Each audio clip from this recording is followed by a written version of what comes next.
Welcome back, LEGO builders and Minecrafters, to episode 6 of building Mumbo's Season 8 base out of LEGO. In the previous episode, we kind of ended on an open-ended note, and I promised that I would do a little bit of work on these linear actuators and getting the waterfall section to actually move, and as you can see, I did do a little bit of that work. And also off to the left there, you can see what looks like a gravestone of a bunch of those blue parts, but that is merely structure that I was mapping out and doing on a live stream to try and get a sense for the scale of this thing and how everything's gonna work and how Mumbo's storage system is gonna fit back there and how all the structure is gonna fit in with that.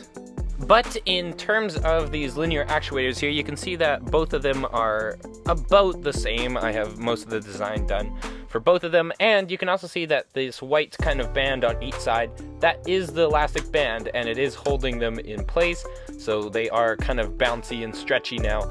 So now when I push this all the way out here, it does retract pretty nicely, although there are still a couple of issues with it kind of jumping over the bricks, but that shouldn't be a problem when I add more to the bottom of this to actually, have the waterfall connected. And also I'll build up this a little bit more so this won't be able to basically fly over the edge is what it's been doing. And so that's basically the same for both sides. And one thing that I did do is I got some new linear actuators that are just slightly longer. They're the longer version that you can get from Bricklink. And so I got those just so then we'd have a little bit of extra space to retract the waterfall fully behind the rock, just to make sure it looks as nice as possible, and that will have a nice big opening in the center there, just because I wasn't sure we'd have that nice big opening when the waterfall only retracts to right about there. We'd only have a 6 or 4, only 4 I think, studs between where the waterfall would retract to and the center, so I don't think that'd be a big enough gap, so we'll be moving this structure just a little bit back and changing out this linear actuator with a bigger one. And now moving to the left, I also did most of this on a stream, but you can see we have a big mess of cogs and gears, and they are a little bit finicky and a little bit tight sometimes, but they work pretty well. But basically what this is for is to connect up this linear actuator, but then also to have another line going across the back to connect into the other one, because we want everything to be coming from the same place and coming from the same hand crank that's at the front there, so then we don't have to have 2 hand cranks because that's just annoying. So this is kind of the Lego Redstone portion of stuff, and it is pretty fun to do. It's kind of like the create mod where you have a bunch of gears and you can just kind of have fun and play around with them, see how they fit together. And now an issue that I think I may have further down the line is that this whole entire linear actuator is going to be moving. So as you can see, that means this tip is not going to stay straight, have a straight connection there. So it's going to have to move, and I think I'm just going to be putting in a bunch of these kind of ball joints in between there to maybe have a little bit of slack, so then it can move back and forth and still have the rotation going through there. So this may seem quite complicated, but as Mumbo Jumbo would say, it's really quite simple. So in today's episode, I would really like to get the design done for these waterfalls. We may be waiting for some Bricklink orders and some other pieces, as well as getting this Technic kind of section done, and maybe even doing a little bit of the structure and maybe some of the cliffs back there. But before we get into any sort of time lapse, I have something quick to show you guys. And now that thing is, I want to convert this room here into a Lego room. So right now it's very bare and empty, and probably my voice is very, very echoey in here, but that should hopefully change as I'm gonna put a big desk here with a bunch of organizers and have a massive desk in the middle to build all of our Lego on. And that should hopefully speed up the process and make building a lot easier for me. And you guys can see my Millennium Falcon there. It is a little bit destroyed right now. I gotta fix that soon. But yeah, I'm hoping to completely change this into a Lego room, and that will be much better than what I'm doing right now, which is building on the floor. So I'll be moving all my Lego into here in the next couple of weeks, but for now, let's head back over to the MOC and start doing some work on that Lego Redstone.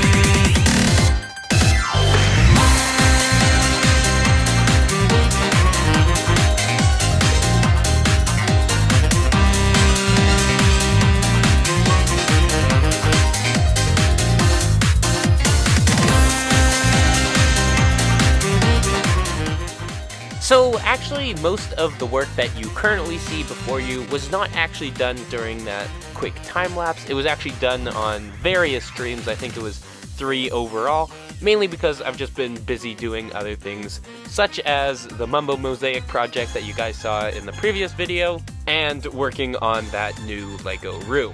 But for now, I guess we can take a quick tour around of what I managed to get done. And so the first big thing that you may have noticed is that I got this kind of back plating all in place, along with a little bit of kind of layout for Mumbo's storage system. And so I printed off a couple of photos so you could see what I was trying to accomplish there. So that's basically like the floor plan and what I'm trying to build, and then obviously those chests all along the wall will be coming in later. But I basically wanted to get this foundation done so then I would know what sorts of parts to order, because I don't have that many of like these basically kind of orangey nougat color, and so I'm going to have to order those parts and I don't want to be waiting for them. So I got all of that laid out and I got these linear actuators all attached up on both sides, but we have started to run into a couple of issues.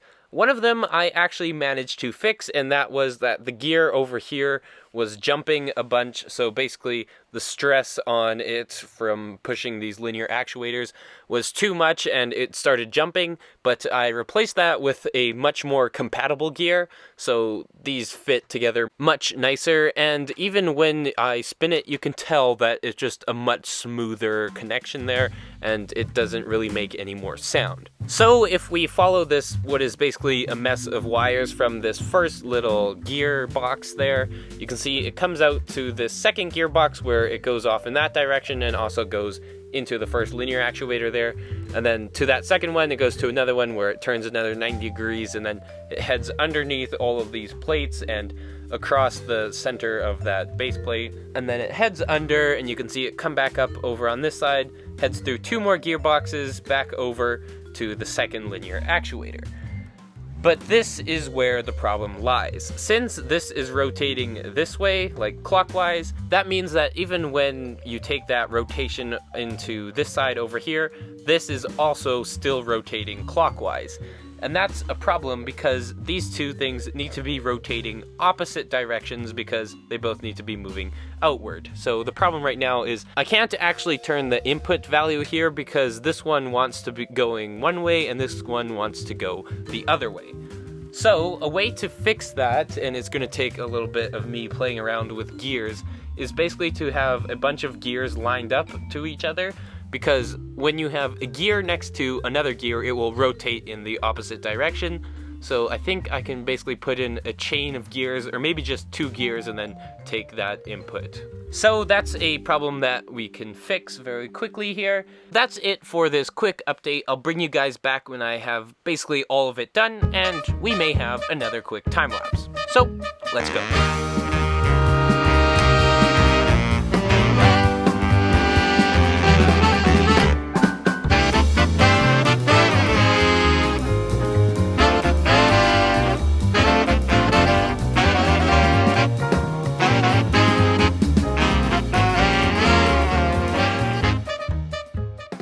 One time lapse and a bunch of head scratching later, we actually have a very solid design for these linear actuators and the moving waterfalls. So, you know, this was actually a lot of fun to build, and it really gave me some insight to the more Redstone side of Lego, and yeah, it was kind of interesting to do.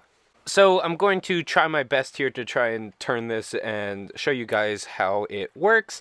But you have to keep in mind that it is a little bit difficult to twist here, as well as we don't have everything in place, so I think these things kind of mess up a little bit. And also, I still have to replace these with the larger linear actuators. They just haven't come in the mail yet. So if we rotate this here, and I'll just point you guys over towards the actual linear actuators there. If we rotate it, oh, that's the wrong way. You can see that both of them are moving. You can see the gearbox over there and the gears on this side moving. It's just that obviously we have some issues with rotation, but you can see that they are both kind of going out at a similar pace. It's just that we need to build in a little more infrastructure there so then they stop wiggling around. And that infrastructure is going to be coming in the form of the actual waterfall here. So that will be all of the parts that come out of here and will make up the actual waterfall. But we're not going to build that in this episode, because my upload schedule has been sporadic at best. So I want to get this episode out to you guys, and I even did a little bit of a poll, so I'm going to try and upload an episode every 1.5 weeks, or at least I'll aim for 1 week, and then it will probably end up being 1.5 to 2 weeks, so hopefully this mock sees a lot more progress in the upcoming months. Oh yeah, and I also decided that all live streams are going to be dedicated to building up rockwork. And you may have also seen that I laid out a little bit more of the foundation here, and I actually put in a massive bricklink order of all the parts that I needed, so we'll be able to build up all of the storage systems and all of that fancy stuff that you see in Mumbo's, like, back of his base. There's the photo there, so we can maybe have all of that in the next episode as well.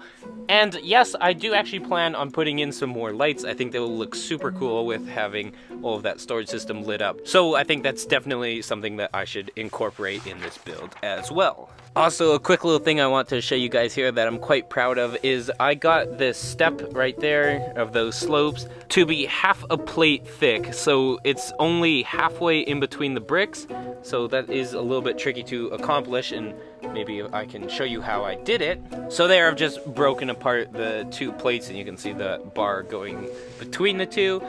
But how I did it was basically using some bar trickiness and some other different types of tiles and plates, and you can see there's like a little bit of a gap there, so we get this very small step, and that just goes to show the level of detail that I want to put into this base. And before I wrap up the video, I would just like to ask your guys' opinion on something.